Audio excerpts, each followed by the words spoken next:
Welcome to our fifth class of fifth meditation, creative meditation class. And this time we will use the fifth chapter of the book, Rising in Consciousness of Joel.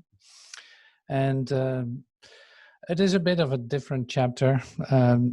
Like the title is, I'll read it to you, is Carriers of the Divine Message. And so we're going to use that in our meditation. So we got some, we have some lines that you can find back in this chapter that are actually going to assist us in this meditation. So in order to get ready for meditation, it's good to slow down and to relax. So I would suggest to sit comfortably, to breathe gently, maybe take a couple of deep breaths and relax as much as you can. Like, we're not going to do anything, or you're not going to, there's nothing but your humble attitude is being asked. So, and also your honesty is being asked. So that, in fact, that is all. It is relaxing into the moment, and we're doing this together. So you might become aware that there's actually a communication going on right in this instant, where you are a total part of. So all these things are going like quicker than you think. It is more, might not be used to the idea, but it's working anyway. So stretch your consciousness, stretch your mind, so to speak, and go for something new. Like, try to discover a whole new place in your consciousness. And you don't have to do that like in a very active way. It's more like it's connected to alertness, to being present here in this moment. And you can do that by in fact, letting go of your ideas of what happened before, just a moment ago, what you were doing, and entering into this still place of you. You are, or you will be, completely aware of your thoughts, but you're not going to engage in them. You can be aware of your emotions or feelings, but you're not going to do anything with that. You just let that be. So, and that is the great part of meditation. Finally, you have a reason to stop with what you're doing, literally to cut yourself out of time for just a moment, because that's basically what is occurring. You stop for yourself being part of this, what appears to be like a continuity, but what is not a continuity at all. That's what you call, as a human being, you call that your timeline. So that's not continuous. And so meditation is the perfect demonstration, literally, of that. So meditation is actually your opportunity to stop the continuity that you, before you know it, get into again, and that you think is part of your so-called life. But in the end, it has nothing to do with anything. So to step out of it always feels good. It's like, oh, I don't need to do this. Wait a moment. Here it is. Now I'm in my quiet place inside myself. All the reason to relax and open myself up for direct communication with the universe, with everything that is, with the pool of my being, like literally entering into a presence, into a silence that is there for me. And that is totally connected to the Christ in me. So I can only enter there, to that place, by being still. And by sorting out, or coming into the discovery that that your thoughts can run without you anticipating, like, or using it, or really working with it, engaging in it. So if you discover that you don't have to do that, and still everything is just running by itself, that's a great discovery. So here you are in your silence. You see in the back of your mind still coming up with ideas, with suggestions to stop the meditation, do something else, or giving you examples of perfect paintings. Like I had this when I was meditating, like, oh, that is the most beautiful painting. I would love to paint that right now. Yeah, but right now I'm actually becoming still. So I'm not going to do anything with that. Or maybe I should write down these lines because now suddenly I have these beautiful lines coming in. No, you don't have to do that. Not now. You don't have to do that. Not now. You can just relax and let these thoughts be and let them circle through you, but you're not going to engage in them, you know? So here we are, coming into our quiet, coming into our stillness. And so Joel writes in this chapter 5, he's actually speaking about the carriers of the divine message. But first, he spends quite a bit of time writing about, don't put your master or your like Joel, don't put Joel on the pedestal. Don't put him, like, don't make an icon out of him. Don't think that he achieved something that is not available for you. Now it's like, by doing so, you're actually attacking your master. You don't need to do that. It's like he can show you the way, but that way is in you. It is not anywhere else. So that is good to realize, because the temptation to have become a follower, literally walking behind him like a sheep in the a sheep in the crowd, that's not going to work. So it is about your individual experience and beautiful intimate communication with everything that is, and that's happening in you. So he can point to your withinness, but that's about it. He can write beautifully about the experiences of entering into the kingdom, but he talks about your personal experience of that, like the invitation for you to have that experience, not anything else.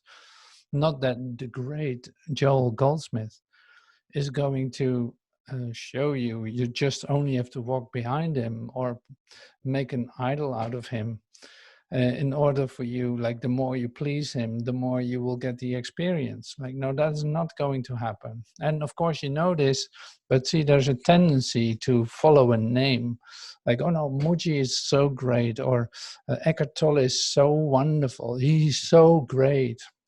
And then making that so big for yourself that you actually lose the connection with the opportunity that is there for you. So Joel puts that in this way, and I will read a little bit about that. What is this light man seek to personify?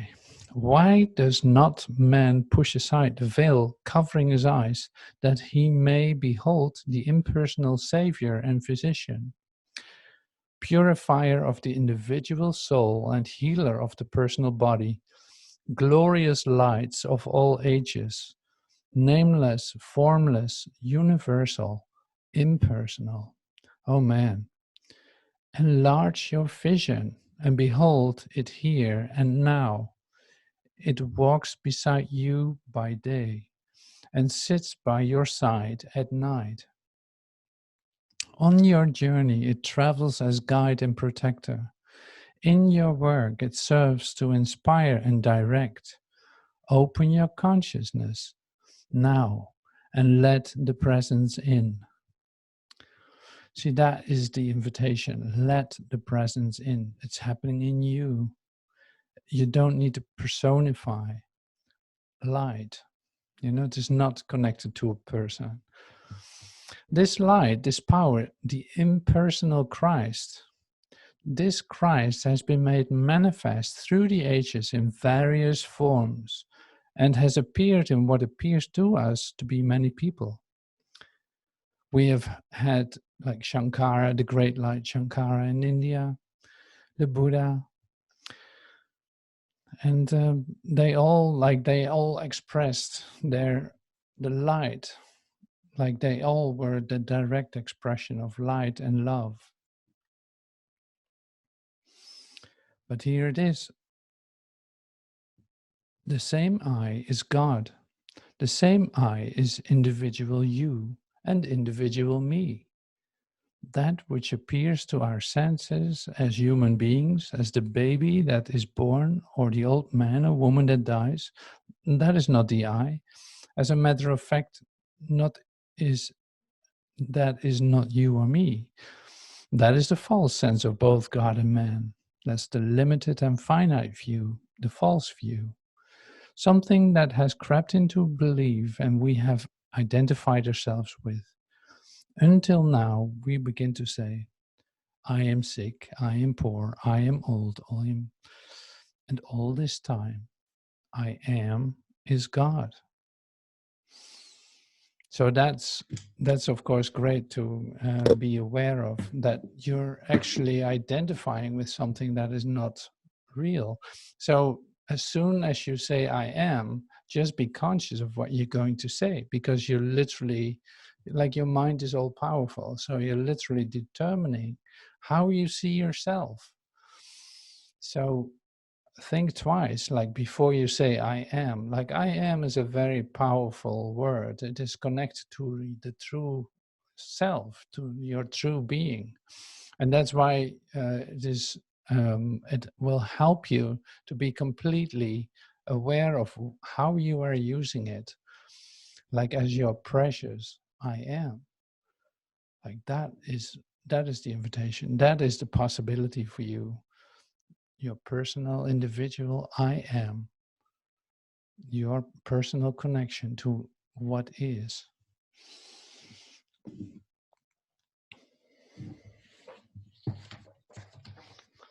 Okay, so Joel continues, and I'll read a couple of lines. And that's the same, here's the same. He makes the connection with the idea of practitioner. Let me see. And so those practitioners and teachers who today are turning you more and more and more to the consciousness of your own being, to the divine emanation of your own being, to the absolute and utter reliance on the Christ of your own being, they are truly showing you the way to heaven. The way to heaven is the way to your own consciousness. Let's not forget that. Never transfer power to your practitioner or teacher, even when you appeal to them. Even if the practitioner or teacher calls it forth, know that the help ultimately comes from within your own consciousness. So that is really great. Maybe I repeat the last couple of sentences. Never transfer power to your practitioner or teacher, even when you appeal to them. Even if the teacher or practitioner calls it forth. Know that the help ultimately is coming from within your own consciousness. So, and that makes it so personal for you. So, and that is, there's no need to like glorify your teacher. No, he's your friend. That is all. Like, he's your friend or your practitioner. He's your friend. He's standing next to you. Don't give him any power that he doesn't have. Like, the practitioner would have to know that it is coming in his own recognition, by his own recognition. And then there's communication going on that is actually helping you. But it has nothing to do with him personally. So it's like, otherwise you take away, like, you still think there's a source outside of you that can give you relief and that can help you to become yourself. Like, no, you will have to find that in yourself. So it is a really good check, no matter who you hear speak. If that teacher or practitioner is not referring to you and coming in contact with the kingdom inside of you, then it's not a teacher at all. then you're way past him, in recognition of where your salvation is coming from. So that's so good to remember, because you can lose, like, you can waste years by following a teacher and glorifying him, so to speak, and becoming like abused, in fact, with like he or she accepted it too. So that should not be possible. In that sense, it should not be possible. So be alert, be aware of that. You don't have to do that. Like, this is you waking up out of your dream. This is you coming into your Christ vision, coming in connection with the Christ within. That has nothing to do with anything but you.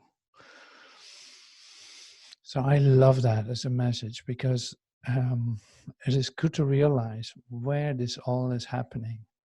Like, this is all happening in you. And that's why we are going to do this meditation too. It's like, here it is. Yeah, here it is. It's happening in you. It's not happening anywhere else.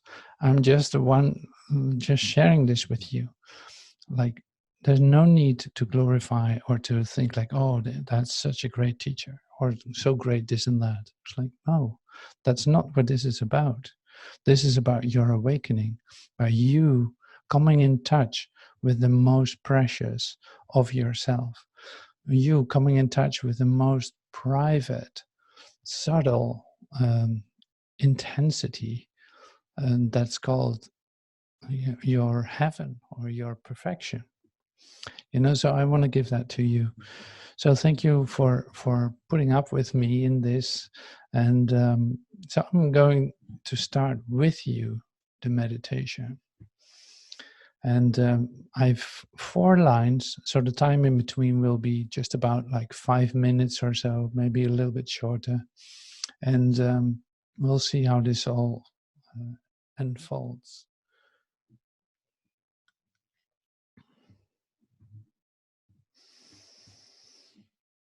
So this is all about I am.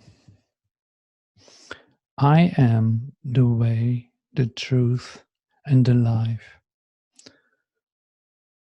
I am the way, the truth, and the life.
I am the bread, the wine, and the water.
I am the resurrection and the life.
I am life eternal.